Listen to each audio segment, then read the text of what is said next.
Leveraging the diversity of this great nation has become an important aspect of running a successful law enforcement agency. When members of the public believe that their law enforcement organization represents them, understands them, and responds to them, and when communities perceive authority as fair, legitimate, and accountable, it enhances trust in law enforcement and instills public confidence in the government. Today we're joined by Robert Gaddy, a captain with the North Carolina Central University Police Department. Robert has 25 years of law enforcement experience. Robert also serves as the National Diversity Committee chairman for the Fraternal Order of Police. I'm Patrick Yoes, National President of Fraternal Order of Police, and this is The Blue View. Robert, thanks for joining us today on The Blue View. There's a lot of information we want to unwrap here and talk about, but before we do, how about telling our viewers and our listeners a little bit about yourself? Thank you. Thank you, Pat. I'm happy to be here. My name is Robert Gaddy. I am your National Diversity Chairman. I am also the State Vice President of North Carolina, as well as the local president of my local lodge, Durham Lodge number 2. And it's an honor to be here. As I said, career-wise, I am a retired captain from Durham Police Department. And now, once again, I decided to jump back into the fire, and I'm the captain at North Carolina Central University, where I oversee patrol operations. And so just a lifelong member, career-long member of FOP, and totally believe in everything that we say and everything that we do. So, Robert, when we talk about diversity, a lot of people have misconceptions of what it is and what it's not. But I guess in a simple terms, why diversity is very important is this: it's not just race, it's not just sexual orientation. It really is a matter of the way we think and the way we were brought up and the values that we have, and how sometimes they don't always sound the same, but in reality, we all want the same thing. And I'll give you an example. I know, growing up in South Louisiana, that I did in the 70s, I know that the way I look at things are probably far different than you do, and somebody from New York or somebody from Chicago or somebody from Seattle. And it's just a matter of a difference of the way we view things because of our exposure in life's lessons. Correct? Correct. I definitely agree. I mean, that's really what diversity is. It's it's a lot more than just talking about race, religion, sexual orientation. It really is about just pausing for a second and recognizing that our backgrounds that led us to this point to serve in law enforcement in the communities we serve, kind of give us a basis that sometimes is skewed based off of our own thoughts, our own processes that we had, and our life experiences that we pull from.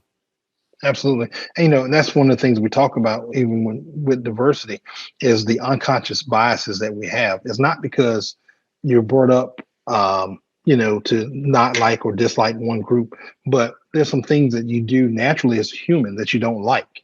And so, if you smell something that's bad, you frown up. That's just a natural reaction. And so when we talk about diversity and unconscious biases, those things are things that we do not because I'm Black or because I'm white, or because I'm gay or because I'm straight. It's just because you're human. And I think people, need to understand that and recognize that, okay, you know what? That person's not being indifferent towards me, but they're being human because, I don't like the same thing, And I think when people realize that, things will get a lot better and we get away from some of this stuff or some of these things that tend to back people down or push people away. Well, Robert, the law enforcement agencies in large reflect the population of which they serve, and it's important that it does so. Talk a little bit about in diverse communities where we need some room for improvement. What steps should agencies be taking in order to be able to entice qualified candidates to reflect the population within a community? Well, one key thing with agencies, I think, is really recruiting members from those communities that reflect those communities. I think that you can't go wrong with that when you have someone that looks like you, that's representing you, has the same values and things that you do, you believe in, but also as much as those communities that are diverse, teaching members that aren't from those communities how to interact with those communities in a positive interaction. A lot of times when police are called it's during the worst points of somebody's life, the worst moment in their life. But being able to interact, being able to touch those people, reach those people in a manner that they understand and respect, I think that's where departments really need to be focusing on those key interactions with those citizens from different communities. So, Robert, tell us a little bit about your years in law enforcement and the evolution during that time, and your experiences, your impressions of law enforcement as it relates to diversity. Absolutely. So, what I would tell you that when I started in 1995, my department looked totally different than how it looks now. I came on the heels of two African American police chiefs, which was really unique. But as you look at the department upper command, it never really reflected what the rest of the department. I will give Durham credit that our department is really diverse in terms of the number of African Americans, even now with the Hispanic Americans that are come onto the department, the number of women, we've seen an increase versus when I first started in 95, there wasn't a whole lot of anything. And so we've had chiefs that have come in, and prime example is Chief Teresa Chambers, the things that she set up years ago to create diversity within Durham PD is reflective now because the command staff is very diverse. You have a lot of African Americans, you have a lot of Hispanics, you have a lot of women, and you just have a real diverse group of folks. And so to see that reflect the community, because there again, we have a very diverse community. If you look at the community in Durham, it's not, say it's not 50-50 or anything, but there's a high percentage of African Americans, a high percentage of Hispanics. We have a LGBTQ community that is growing every day. And even with our last chief, she's created liaison positions within the department, Hispanic liaison, LGBTQ plus liaison. And so we're doing these different things in the community, which really makes a better relationship or working relationship with the community and respect for the officers. And so that's kind of what I've seen over the years, going from, at one point in time, we only had one African-American captain, now to having, and really no female captains, now to having multiple female captains, multiple assistant chiefs, multiple majors. It's just been a real big change over my career at Durham PD. And to retire with that and see that happening is a good feeling, and knowing that law enforcement and how we're doing it here is going in the right direction. Robert, I look, we all know law enforcement is kind of really going through a serious transition period over the last 2 years. A lot of challenges facing our profession. The demonization of law enforcement made it very hard for us to attract those best and brightest, that next wave of law enforcement. And at the same time, just the instability created by so many that would, rather curse the darkness and light a candle, rather than try and find ways to bridge past some of the community differences, really threw fuel on the fire, and now they're cursing the very flames they created. How, we're in a crisis situation right now. I've been saying this and signaling this for over a year now, that we've lost so many officers and so few coming in. So we have two challenges that we see. Those officers that are still on the street every day making a difference in their communities, they're tired. They're tired because they're working short shifts, and in a lot of cities across this country. And so the well-being of the officers that are there. But the other problem is if we flip the switch today, I mean, right now, if I had a magic switch and I could flip it and everybody loves the police again, and we had 100 applicants for every open position we had, and we filled every one of those with qualified candidates. By the time they go through training and all of the things that are necessary before we have a seasoned officer, we're looking at 5 years before we can fix this. How can diversity play a key role in, and what needs to be done for diversity to play a key role in attracting the best and the brightest to be the next wave of law enforcement? Well, and the thing is, what we recognize, or what we should be recognized, is money doesn't work. And I think what you just hit right there, recognizing that people are from diverse backgrounds, and really focusing on those particular things that are important to different groups, whether it's the LGBTQ plus culture, whether it's African American, whether it's Hispanic, whether it's recruiting women in general. We have to recognize those things that are important to those different cultures, and also involve when we're looking to recruit, looking from people that represent those different backgrounds and the many others. It's out there, just not those, but looking and making sure that we're talking to those people within our department, within our circle, that they have input. Because a lot of times, I think that in police work, the brass will make a rule and just send it down without consulting anyone. And that perspective has not worked and does not work. And so for me, I think it's important that we understand these different cultures, and we are inclusive, and and it's, diversity and inclusion, making sure that we're inclusive and people feel welcome. And the other side is making sure that they know that they're welcome and that they are, because when we include them in the process, or include anyone in the process, they have buy-in, and they're going to give you a better product. They're going to give you more involvement. And I think that's, to me, key. I think regardless, and we're talking about diversity right now, we're really talking about anything. I think you hit a key point, and that is people want to feel like they're valued. Yeah. And regardless, and you talk about, rules and regulations. I think really, if you're looking to recruit the best and the brightest across all diversity lines, it really starts with stability. A lot of agencies struggle with a whole lot of things, and a problem that we have is that law enforcement is low-hanging fruit on a tree of failed promises. And so we tend to take it on a chin for everything that falls short in every community, because the public can reach us, they can touch us. We're probably the most accessible of everybody. But in reality, the quality of life in a community has to do with a whole lot of factors, and law enforcement is just a part of it. The criminal justice system has a whole lot of factors, and police officers are just a part of it. And if we don't work all together, if we don't have that diversity, if we don't have those diverse opinions and that meaningful discussion towards the common goal of providing quality life within the communities we serve, we're never going to hit that mark. Yeah. And everybody wants to feel valued and feel they have some input on it. But I just a segue from something that you mentioned. But really, when it comes down to what we need to do is we got to find a way to provide stability in a law enforcement profession. We've got to those people who benefit from dividing us, or they're doing a harm, irreparable harm to their communities. We look at crime rates going up all across this country. Who's suffering the most? I could tell you who it is. There's no question. It is the very communities that those who are arguing that we need to abolish policing or reimagine policing, they're the ones that are really losing the most out of this. And so there has to be, if we're going to be successful in what we're doing, there has to be some meaningful discussion, some meaningful dialogue to take those diverse opinions, a diversity within our community, and everyone be part of that solution rather than pointing fingers at each other. It really is the key. Absolutely. The key to us moving forward.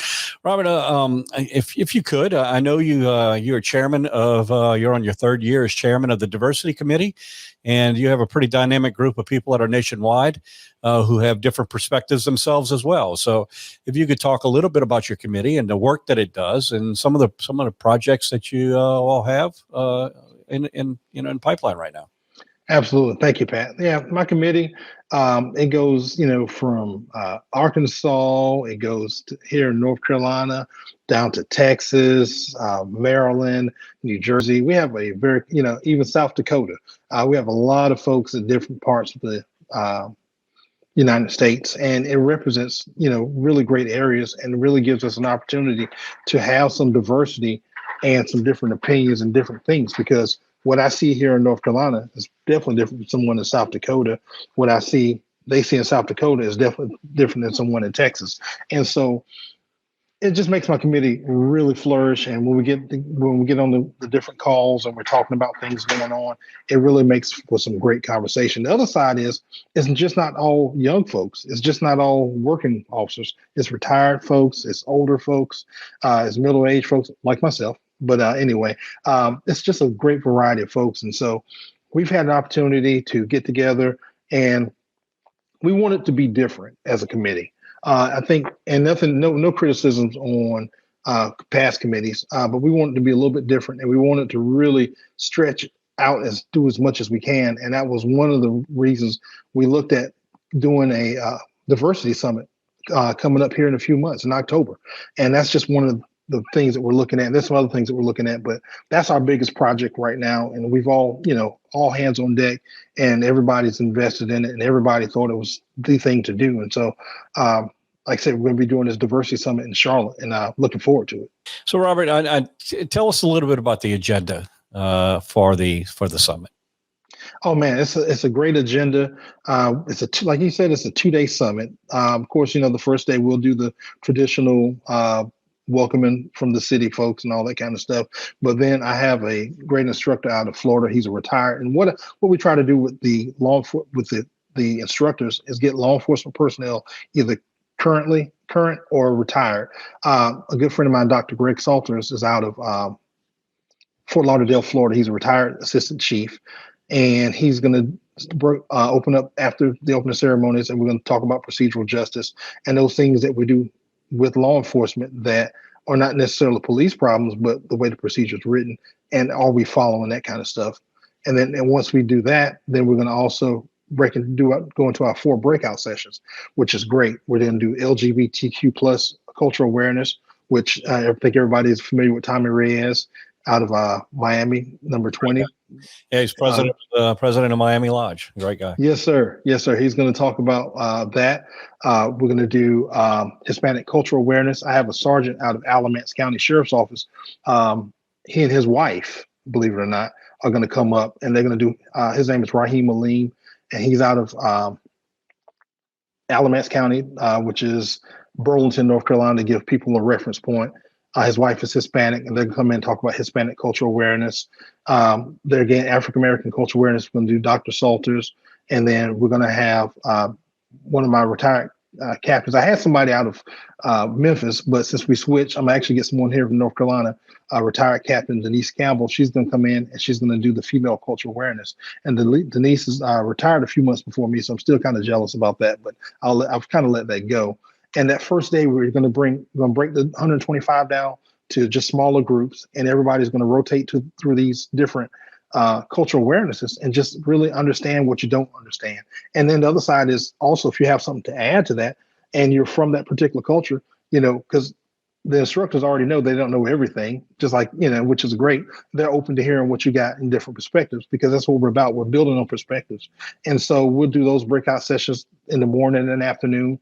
And then we're going to come back that afternoon and have a town hall discussion about what we learned, what was new to us, what we didn't learn, and what we could have done better, that kind of stuff. And so that's going to be a really great afternoon. Then the next day, we're going to come back and we'll do just a full day, no rotating classes, because that kind of gets monotonous after a while. And so I recognize that. And but we're going to come in and we're going to do unconscious bias awareness training. That's with a group out of here in Durham. So after we finish unconscious bias awareness training, we're going to go into a chiefs roundtable where we have various chiefs from different agencies from across the United States, some retired, some active duty, all talking about the different perspectives of diversity. And really, diversity through adversity is what we're calling it, because of the times that we're in as law enforcement. And tell us a little bit about your keynote speaker. Our keynote speaker is one of our FOP attorneys, Kevin Drummond, out of Florida as well. And he brings a lot. What's unique about Kevin is he was a police officer, now turned attorney, and he's one of our FOP attorneys. And apparently, recently he was one of the speakers at the Legal Aid Summit in Las Vegas. And so he's very excited about delivering his message to us about diversity. And yeah, it's the class size is limited to 125, correct? Yes, sir. It's 125 registered people. And so I'm telling you right now, if you hadn't seen my commercial or seen the infomercial that we did with Travis, those guys, you better register fast, because the seats are going quick. And I truly mean that. And we're looking forward to filling it up. Yeah, I'd be surprised if we don't find ourselves in a crisis situation of people wanting to get in and not be able to accommodate them. I know I'm hearing a lot of buzz of people planning on attending, so now's the time to register. If someone wants to register, how do they go about it, Robert? Well, they can go to FOP.net. I actually saw it on, and I don't know if you ever heard this or not, but we do have an FOP app, and it's free. And so I've seen it on the free app. And so I would encourage people to use that free app to, register on it and just, sign up, like I said, the FOP.net, or even, I've talked, and I have to thank, Pat, you have a wonderful staff at the national office. Stephanie Simpson has been just phenomenal. And so I think that, even if you reached out to her and said, hey, I want to get in this class, I hadn't found any other way, but I heard Robert say it on the podcast, do it. Reach out. Like I said, worst case scenario, call me, email me, I'll get you registered. But I want people to come. I think this is just going to be a great time. And Charlotte's a beautiful city. In October, it's not necessarily too hot, but it's not cold either. So I say that now, it'll probably either be hot one day, 110 degrees, and then snow the next day. But typically we have great weather in North Carolina this time of year. And so it's a great time to see it. The other side is the fall's changing, coming, the leaves and stuff are changing. So really good time, a good place. And Charlotte's the city for it. And I would have to say that Lodge 9 has stepped up, and they're really going to help us out, as well as the North Carolina State Lodge. And so really good time to do it. Well, that's great. Robert, thank you for joining us. I'm going to give you a chance to give us some final words on diversity and why it's so very important.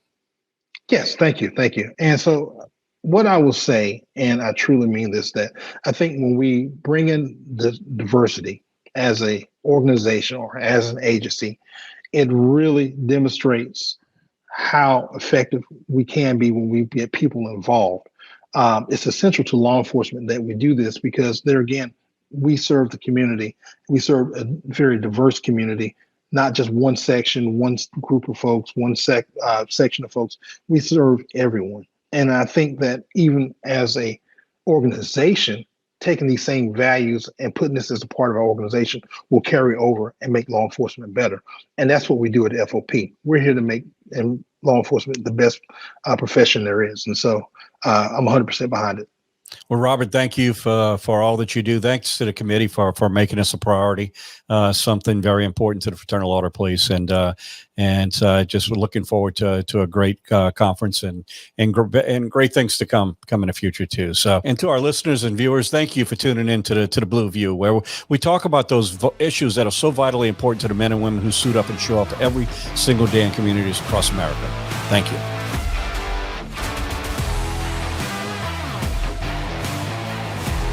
Be sure to subscribe on Apple Podcasts, Spotify, or anywhere else you get your podcasts. To get the latest from the National FOP, make sure to follow us on Twitter and Facebook at GLFOP and on Instagram at FOP National. Thanks again. We'll see you next time.